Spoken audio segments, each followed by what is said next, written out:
के पावर न घोटी रे। जिंदगी जेल में भले कटी बाकी लालू जी के पावर न घोटी रे। पावर न घोटी रे, पावर न घोटी। पावर न घोटी रे, पावर न घोटी। कोई भी जोर लगा ले बाकी लालू जी के पावर न घोटी रे। जिंदगी जेल में भले कटी बाकी लालू जी के पावर न घोटी रे। पावर न घोटी रे।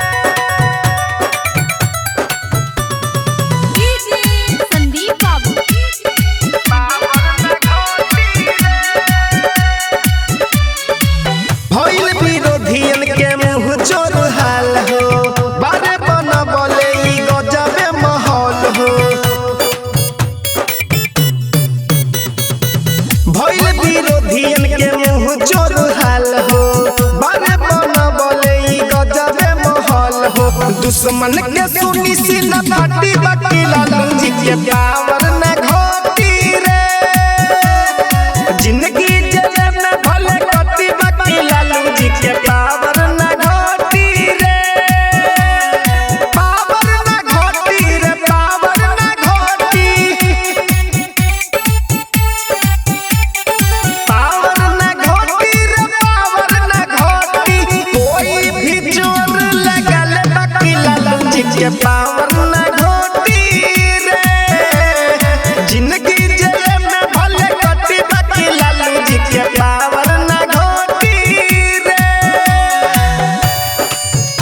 पावर न घोटी रे। डीजे संदीप बाबू